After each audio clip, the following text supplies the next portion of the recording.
Hi guys, आज आहे मंगळवार आणि आज आहे अंगारक चतुर्थी. त्याच्यामुळे सकाळ सकाळी दारात पाणी वगैरे मारून घेतलं आणि माझी तब्येत ठीक नसल्यामुळं मी काय ब्लॉग शूट करू शकले नाही. आणि माझ्या अंगणात पण काम चालू होतं, मुरुम वगैरे भरायचा. माझा घसा ठीक नाही आहे, थोडंसं इग्नोर करा. आणि मग आजचा ब्लॉग शूट करते मी. डीमार्टमधून सामान आणलं होतं, ते पण रात्री आम्ही डीमार्टला गेलेलो, ते पडलेलं तसंच. त्याच्यानंतर मग मी सकाळी सकाळी स्वयंपाकाच्या तयारीला लागले, कारण स्वयंपाक करून घेणं सकाळ सकाळी गरजेचं असते.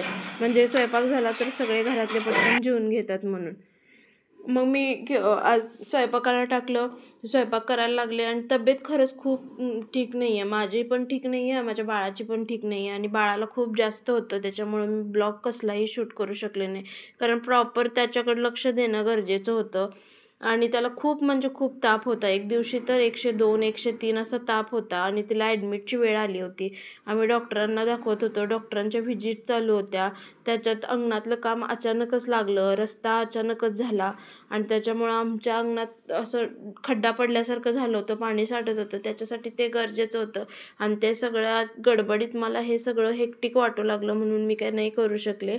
त्याबद्दल सॉरी. म्हणून मी आज मंगळवार अंगारक संकट चतुर्थी आहे, त्याचा ब्लॉग शूट करते. म्हणजे मॉर्निंगचं रुटीन दाखवते फक्त, बाकीचं काही जास्त मी दाखवलं नाही आहे. आणि डीमार्टचा जे शॉपिंग हॉल आहे तो मी वेगळा करेन.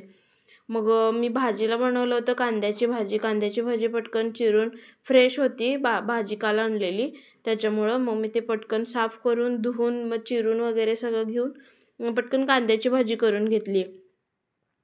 तोपर्यंत परीच्या बाबांना चहा वगैरे बनवून दिला होता. ते चहा घेत बसले होते. ब्रेकफास्टला काय आज केलेलंच नव्हतं, कारण माझं थोडंसं पोटात दुखायला लागलं आहे, त्याच्यामुळे मी आज काही केलं नाही. म्हणलं पटकन चपाती भाजी बनवून सकाळ सकाळी मॉर्निंगला चपाती भाजीचाच ब्रेकफास्ट करायचा आपण. रात्री आम्ही डीमार्टला गेल्यामुळं तिकडून येतानाच मी डोसा वगैरे खाल्लेला. मग मला वाटते की माझं पोट असं रात्रभर रिकामं, डोस्याने वगैरे भूक राहत नाही. आणि आज सकाळी मॉर्निंगपासूनच मला जळजळते आणि पोटात वगैरे असं दुखायला लागले, बारीकसं होते. माझं पोट रिकामं असल्यामुळं का काय कुणास ठाऊक. त्याच्यासाठी मग मी पटकन स्वयंपाकाला लागले होते सकाळ सकाळी. थोडंफार आवरून झालं होतं घरातलं, झाडू वगैरे मारून क्लिनिंग करून. मग म्हणलं की हे करून घ्यावं. मग त्याच्यासाठी मी हे घेतलं करून, भाजी चपाती. आणि ते दिसेलच तुम्हाला ब्लॉगमध्ये माझा आजचा स्वयंपाक काय होता, काय काय मेनू होता. आज मी ठरवलेलं की मसूरची आमटी करायची, भात बनवायचा, कांद्याची भाजी बनवायची, चपाती बनवायची. मग त्यानुसार माझं प्रिपरेशन झालं होतं, मग ते सगळं करणं माझं चालूच होतं. वातावरण इतकं बेकार चालू आहे ना, ह्या वातावरणात सगळे लहान मुलं, वयस्कर माणसं, म्हातारी माणसं हे आजारी पडायला लागलेत. आणि खूप असं म्हणजे जे काही वयस्कर, आणि त्याच्यामध्ये ना डेंग्यू, मलेरिया वगैरे, गेवर का काहीतरी म्हणतात, अशा प्रकारचे ताप वगैरे यायला लागलेत.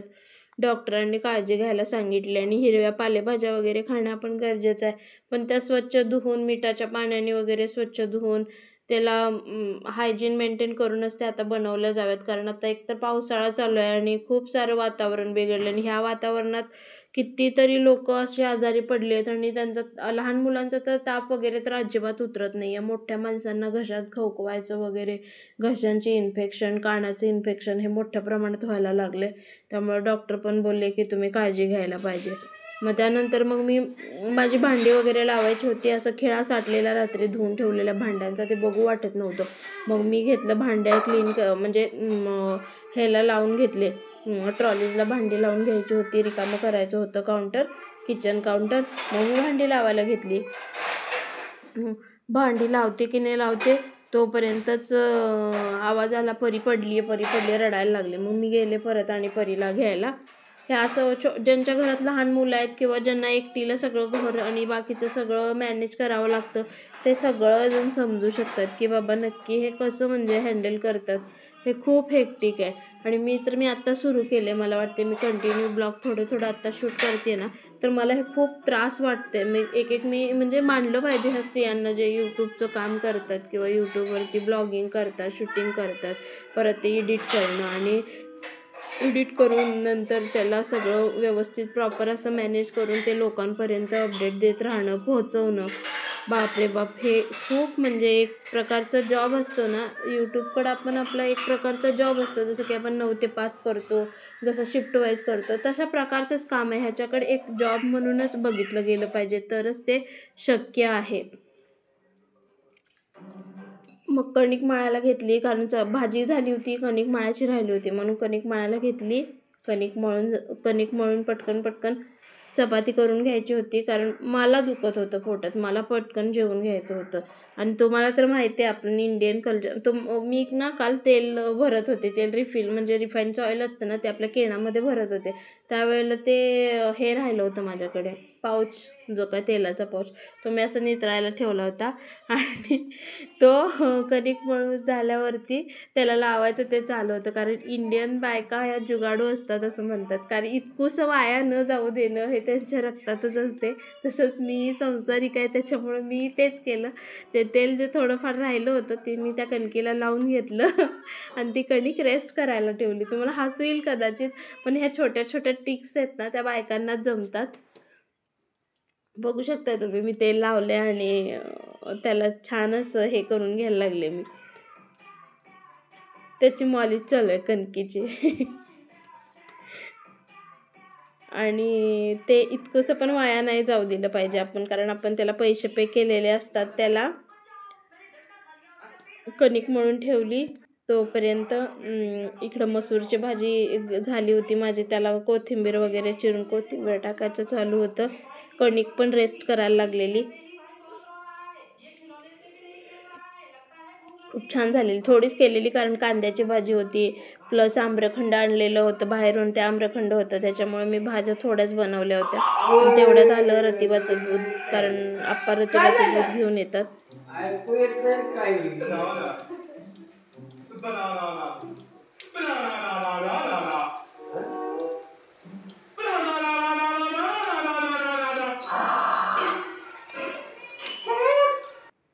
आणि दूध ओतून घेतलं मी.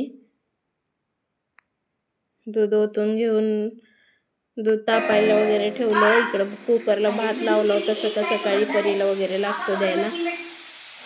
आणि नंतर मी चपाती करून घेतली.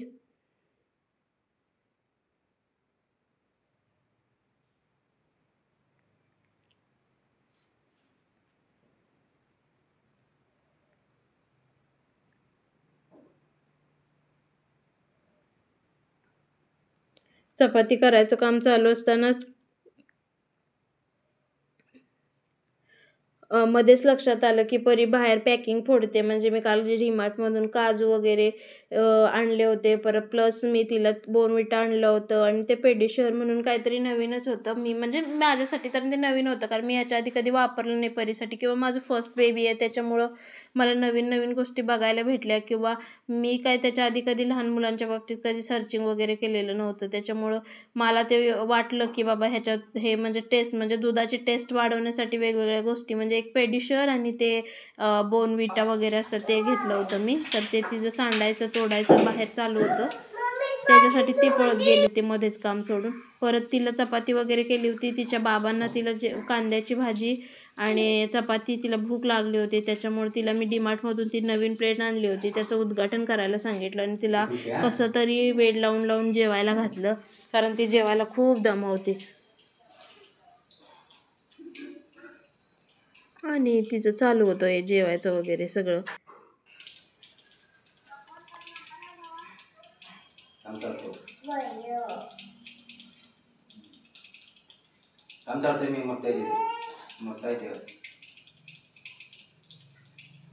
जेवायला होतं चपाती, आम्रखंड आणि मसूरची भाजी, भात आणि कांद्याची भाजी. कारण काय झालं होतं, अंगारक संकट चतुर्थी मी करणार होते, पण सकाळपासून खूप पोटात दुखते माझ्या. चेहरा पण तुम्ही माझा बघू शकताय कसा उमसून आलाय, म्हणून नाही केलं. नंतर यांची दंगामस्ती सुरू झाली. आणि खरंच असे ब्लॉग्स आवडत असतील तर स्टे ट्यून, आणि मला कमेंट करून सांगा की माझे ब्लॉग कसे वाटतात. माझी ही नवीन सुरुवात आहे, कदाचित मला जमतही नसेल एडिटिंग वगैरे, बाकीच्या काही गोष्टी घेणं. काही चुकत असेल तर नक्की सांगा, मी नक्की अजून त्याच्यात इम्प्रूव्हमेंट करण्याचा प्रयत्न करेन. आणि please like, share and subscribe. Thanks for watching.